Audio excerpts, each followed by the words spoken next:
जो है वो अंदर से घुस घुस के पूछे जाने लगे। पहले क्वेश्चन के इतना अंदर से नहीं पूछे जाते, जैसे कंपटीशन एग्जाम में अंदर से घुस के क्वेश्चन पूछे जाने, वैसे सीबीएसई बोर्ड में पूछे जाने लगे, वैसे यूपी बोर्ड में। तो इसलिए हमने पहले समरी समझाना जरूरी समझे। समरी समझ जाओगे आप तो चैप्टर के क्वेश्चन आंसर आप खुद अपनी लैंग्वेज में बनाकर कर पाओगे। ठीक है, तो देखते हैं द लास्ट लेसन। ये लिखा है एल्फोन डॉर्डेट, लिखा है एल्फोन डॉर्डेट ने द लास्ट लेसन है। अब देखिए ये क्या है, किस विषय पर ये लेसन है। तो ये लेसन जो है ये लास्ट लेसन, चैप्टर का नाम से शो हो रहा है। तो सुनिए, देखिए एक युद्ध हो जाता है, वार हो जाता है, किसमें, पर्शियन और फ्रेंच में। आपने पहले देखा होगा, सुनते ही रहते हो, वहाँ युद्ध हो गया, वहाँ युद्ध हो गया, वहाँ पहले बहुत होते थे, अब तो रेयरली होते हैं, क्योंकि अब डरा हुए भी है लोग कि बहुत ज़्यादा परमाणु बम वगैरह सब कुछ होगा, तो कहीं ऐसा ना कुछ हो जाए, तो इसलिए थोड़ा सा डरे हुए भी जाते हैं। लेकिन पहले क्या था, उनके पास कोई काम भी नहीं था, तो वो सारे युद्ध युद्ध करते रहते थे।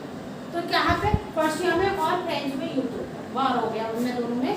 तो उनमें वो चल रहे थे झगड़े। तो क्या करते हैं, ये जो दो जगह हैं एल्सेक और ट्रायंस, ये फ्रेंच की जगह है, इन पर पर्शियन के सैनिक जो हैं वो कब्जा कर लेते हैं। ठीक है, ये इनको अपने कब्जे में ले लेते हैं। ठीक है, इन पर अपना स्थापक बना देते हैं और इसको इसके कब्जे में ले लेते हैं। अब वो इनसे ये कहते हैं कि यहाँ पे जबरदस्ती क्या पढ़ाई जाएगी, जर्मनी पढ़ाई जाएगी। क्या पढ़ाई जाएगी, जर्मनी। आप सोचिए, हमसे कोई लैंग्वेज जबरदस्ती पढ़वाई जाए तो हमें कैसा लगेगा। ठीक है, इस चैप्टर अब यहाँ पे एक वो है राइटर, एक लिटिल बॉय है फ्रांस, कौन है, लिटिल बॉय है फ्रांस। अब यहाँ से समरी शुरू होती है। लिटिल बॉय कौन है, फ्रांस। ये स्कूल जा रहा है, स्कूल जा रहा है। जब ये स्कूल जा रहा है तो ये रास्ते में क्या दिखता है कि मौसम आज बहुत अच्छा है, चिड़ियाँ चहचहा रही हैं, सन इज शाइनिंग। और जो पर्शियन सैनिक थे वो ड्रिल करते हुए जा रहे हैं। ड्रिल मतलब प्रैक्टिस करते हुए, अपनी प्रैक्टिस करते हुए कहाँ जा रहे हैं, अपने घूम रहे हैं, टहल रहे हैं। ठीक है, तो उनको सबको देखते हुए उसके मन में क्या आता है, यार क्या है, मैं स्कूल जा रहा हूँ, ये सब प्रकृति का एंजॉय कर रहा है, इधर मैं जा ही क्यों रहा हूँ स्कूल, अपने बचपना खराब करने, उनको नहीं जाना चाहिए था, क्यों स्कूल जा रहा हूँ। जैसे बचपन में हमारे मन में आता है कि नहीं क्यों जाना है स्कूल, क्यों टीचर पढ़ाते हैं, क्यों इतना।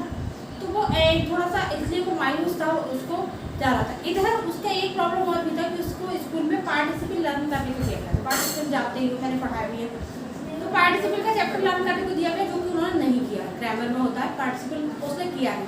तो सोच रहा था अब स्कूल जाऊँगा तो वहाँ पर डांट खाऊंगा, इससे अच्छा तो आज स्कूल ही नहीं जाता। वो ये सोचते सोचते वहाँ पे जा रहा था। अब स्कूल को से ऑलरेडी देर हो गई थी, तो वो वहाँ से टाउन हॉल से होता हुआ गुजरता है। कहाँ से गुजरता है, टाउन हॉल से होता हुआ गुजरता है। लेकिन उसने उसके आगे उसने देखा एक बुलेटिन बोर्ड होता था। आपके स्कूल में भी लगते होंगे बुलेटिन बोर्ड। बुलेटिन बोर्ड पे नोटिस छपा हुआ होता है, उसमें लिखा हुआ होता है कि भाई ये है वो। तो उसने बुलेटिन बोर्ड पे हमेशा जब से बात शुरू हुआ था तब से बुरी ही खबर होती थी, हमेशा बुरी खबर होती थी। लेकिन उसने सोचा कि मैं इसको देखूं, पर उसने देखा टाइम कि उसे लेट हो चुका था। तो उसने कहा मैं बुलेटिन बोर्ड देखूंगा तो स्कूल में डांट खानी पड़ेगी, इसलिए वो क्या करता है, वहाँ पे उसको अवॉइड करता हुआ बुलेटिन बोर्ड को चला जाता है। कहता पता चल जाएगा स्कूल में क्या हुआ, उसको अवॉइड करता हुआ चला जाता है। जब वहाँ पहुँचता है तो उसे एक ब्लैक स्मिथ मिलता है, रास्ते में एक ब्लैक स्मिथ बुलेटिन बोर्ड के पास वॉक कर उसे आवाज़ देता है, where are you going, you are not late. उन्होंने कहाँ जा रहे हो, तुम्हें देर नहीं हुई है। आज तो घर ही देखता कि पता शायद मुझे देर हो गई इसलिए मजाक उड़ा रहा है। तो ऐसा होता ही है कि कोई अगर हमसे कह रही देर नहीं हुई, आज तो ट्रेन 2 घंटे लेट है, तो हमें लगता है कहीं ऐसा तो नहीं मजाक कर रहा है और हमें देर करा रही। जैसे उसने आवाज़ दी ब्लैक स्मिथ तो उसको लगा कि शायद ये मेरा मजाक उड़ा रहा है मुझे देर करने के चक्कर में, और ये मेरी डांट डलवा देगी। इसलिए उसने उसकी बात को कोई ध्यान नहीं दिया और वो कहाँ पहुँच गया, सीधे क्लासरूम। लेकिन जब वैसे क्लासरूम में जाता था, स्कूल में पहुँचता था, तो आप लोग भी देखते होंगे जब क्लास में जाते तो बच्चे शोर मचा रहे होते, कोई इधर टहल रहा होता, उधर टहल रहा होता, उसके बैग मार रहा होता, उसके नोच रहा होता। लेकिन उस दिन वो गया तो पूरा स्कूल कैसा था, शांत था। शांत था। जब वो क्लासरूम में उसने एंट्री करी तो उनके क्लास टीचर एम हेमन, कौन, एम हेमन, ये नाम लिखा हुआ एम हेमन, वो उनसे पूछता है मैं एक कमिंग सर, तो वो इशारा कर देते कि आता है। लेकिन उसको इस बात पे भी सरप्राइज होता है कि वैसे तो वो स्कॉल्ड करते थे, उसको डांटते थे, क्यों मैं दे क्यों हुई, क्या हुआ, जैसे स्कूल में मोस्टली टीचर्स करते हैं। लेकिन उस दिन क्या हुआ, एम हमारे उसको कुछ भी नहीं बोला, तो उसे इस बात पे भी वो सरप्राइज हुआ। लेकिन वो देखता है, पर उसने जैसे ही नज़र डाली तो उसने देखा बैक बेंचर्स, जो पीछे की बेंच होती है उन पर बैठे हुए जो स्टूडेंट्स थे, उनके साथ साथ ब्लेजर्स बैठे हुए थे। पीछे कौन बैठे हुए थे, स्टूडेंट तो बिल्कुल साइलेंट बैठे हुए थे, पीछे ब्लेजर्स भी बैठे हुए थे। और वहाँ पर एक पीछे 3 कॉर्नर है, 3 कोने वाली टोपी नहीं होती है जो मतलब इस टाइप से लोग लगा देते हैं, वो वाली टोपी पहने हुए एक आदमी बैठा हुआ था, 3 कॉर्नर है बोला, वो बैठा हुआ था, वो भी आया हुआ था, तो वो भी वहाँ पे बैठा हुआ था। लेकिन जब वो देखता है तो वो थोड़ी देर के लिए ये सोचने लगता है ये हो क्या रहा है, ये हो क्या रहा है, क्योंकि सब साइलेंट है, कोई कुछ कह नहीं रहा है, आज किसी ने मुझे स्कॉल्ड नहीं किया, आज किसी ने मुझे डांटा नहीं। तभी एम हैमल खड़े होते हैं, जैसे मोस्टली होता है ये क्लास में, जब हम थोड़ी देर बैठ जाते हैं, वो करने के बाद फिर हमारा टीचर खड़ा होता है काय के लिए, हमें पढ़ाने के लिए, तो ये एम हैमल जो है ये खड़े होते हैं उसको पढ़ाने। तब वो बोलते हैं today is the last chapter of our French, कि हमारे फ्रेंच का आज ही लास्ट चैप्टर है, क्योंकि हमारी इन जगहों पर युद्ध होने से हमारी ये जगहों पर कब्जा हो गया है पर्शियन का, तो वो यहाँ पे कल से जर्मनी पढ़ाएंगे। ये सुनकर मतलब ये फ्रांस जो है बहुत ज़्यादा शॉक होता है, कहते हैं कि अब हमें यहाँ पे अगले दिन से चैप्टर जो है वो जर्मनी होगा, तो उसको बहुत दुख लगता है। अब वो याद करता है कि क्यों मैं ऐसी चिड़ियों को देखता रहता था, जब तक खेलता रहता था, इधर उधर शोर मचाता रहता, क्यों मैंने पढ़ाई पर ध्यान नहीं दिया।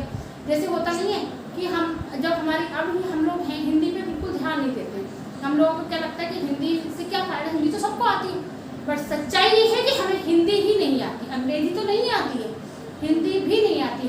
अगर हिंदी के डिफ़िकल्ट वर्ड जो रामायण महाभारत के टाइम में चलते थे उनको पूरा हिंदी कोई बोलते तो हम समझ भी ना पाए। तो जब हमें उसकी अहमियत कब पता चलती है, जब वो हमारे पास से छिन जाती है।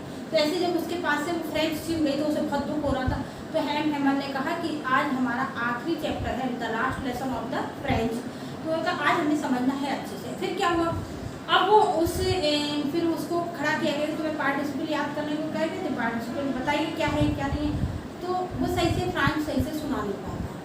तब एम हैमल उसको डांटने के बजाय ये कहते हैं ये सब गलती पेरेंट्स की है, जो कि तुम्हें काम पे लगा देते हैं, तुम्हें इधर उधर पैसों के लिए काम पे लगा देते हैं, तुम्हें चैप्टर सही से समझने नहीं, मदर टंग को सही से समझने पर पहचानने पर जोर नहीं दिया, इसलिए पेरेंट्स के साथ साथ हमारी भी गलती है, यानी teachers, both are guilty, parents and teachers, मतलब ये दोनों ही अपराधी हैं हमारे भाषा में सीखने में, कि ना तो उन्होंने इस पर, हम भी तुम्हें पौधों में पानी लेने को छुट्टियां कर देते थे, इस तरीके से करते थे जिसके कारण तुम्हें भी फ्रेंड सही से नहीं आए, उनको इस बात पे भी वो हुआ कि और वो पढ़ा रहे थे। तो इस तरीके से उन्होंने पूरी ग्रामर को उनकी को पढ़ाया, कवर किया, समझाया जो।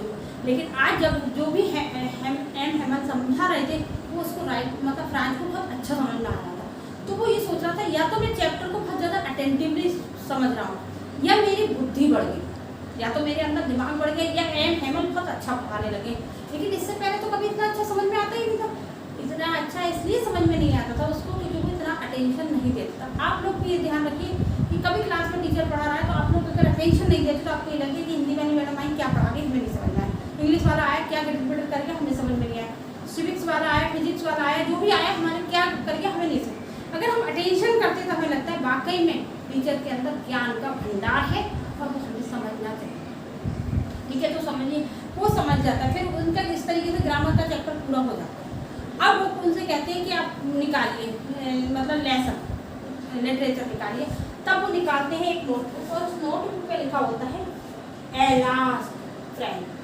तो ये देखिए हमने लिख भी रखा है next lesson will be German, उन्होंने पहले लास्ट लेसन फ्रेंच कर दी, नेक्स्ट लेसन जर्मन का होगा। अब उन्होंने एम हैमल ने ये भी बोला कि मदर टंग हम सबको आनी चाहिए क्योंकि it is the key to prison, ये क्वेश्चन भी आ जाता है कि it is the key to prison, ये किसने बोला था, तो एम हैमल ने बोला था। इसी बीच में वो प्रिजन जो थे यानी प्रिजन कबूतर, तो वहाँ पे कू कू कू कू ये आवाज़ निकाल रहे थे, तो वो कहता है फ्रांस क्या अब ये भी जर्मन बोलेंगे, ये भी जर्मन, उसने अपने आप से ये थोड़ा सा जोक किया, ठीक है। तो अब एक नोटबुक निकालते हैं, इस पर लिखा था एलिस फ्रेंच, वो नोटबुक निकालते हैं, उस पर पढ़ते हैं, उसको पढ़ने के बाद फिर उनका हिस्ट्री का चैप्टर होता है, किनका फ्रांस का हिस्ट्री पढ़ाई जाती है। हिस्ट्री पढ़ने के बाद अब पता है कि जब फ्रेंच पढ़ाई नहीं जाएगी तो फ्रेंच के टीचर का क्या काम, जैसे इंग्लिश पढ़ाना कोई छोड़ दे तो इंग्लिश के टीचर का क्या काम, हिंदी पढ़ाना तो उसका हिंदी के टीचर का क्या, ऐसे ही जब फ्रांस नहीं पढ़ाई जाएगी तो एम हैमल का क्या काम। तो एम हैमल की सिस्टर जो है वो उनका पूरा बैग पैक कर देती है, क्योंकि और इस बात से उनकी इस भक्ति भाव से गाँव वाले भी उनके लिए बहुत ज़्यादा वो थे समर्पित, उनके लिए बहुत सम्मान कर रहे थे कि 40 साल से इन्होंने सेवा की, पर क्या था, अब तो जब कब्जा हो गया तो उन्हें जाना था, इसलिए है चले जाते। उसके बाद उनकी हिस्ट्री का चैप्टर होता है। हिस्ट्री पढ़ने के बाद क्या होता है कि जब वो पर्शियन सैनिक आ जाते हैं, सैनिक आते हैं तो वो उसको देखते हैं। अब उनसे कहा जाता है कि मतलब आप लास्ट में कुछ बोलिए, लास्ट में कुछ बोलिए। तो एम हेमल कुछ भी नहीं बोल पाते, चैप्टर के लास्ट में एम हेमल कुछ भी नहीं बोल पाते। केवल जब चैप्टर खत्म हो जाता है तो बच्चों को एक इशारा करते हैं कि आप लोग चाहिए, छुट्टी हो गई। वो इतना इमोशनल हो चुके थे, इतना इमोशनल हो चुके थे कि अगर वो कुछ भी बोलते तो क्या हो जाता, रो पड़ते। और कोई टीचर नहीं चाहता है कि वो हम स्टूडेंट के सामने रोए। तो ये पूरा चैप्टर इस चीज़ पर है कि जब हम मतलब एक लैंग्वेज के इम्पोर्टेंस पर है कि हमारी मदर टंग, चाहे वो हिंदी हो, इंग्लिश हो, उर्दू हो, कोई भी हो, हमें उसकी इम्पोर्टेंस को समझना चाहिए, हमें उसको करना चाहिए। तो ये लास्ट लेसन चैप्टर की आज हमने समरी पूरी की है। आप इसको समझिए, देखिए और फिर इसके क्वेश्चन आंसर को करिए। अगर कोई दिक्कत होती तो मुझे कमेंट बॉक्स में बताना। तो इस वीडियो को हम यहीं तक करेंगे, अगली वीडियो में मिलते हैं, तब तक के लिए बाय बाय।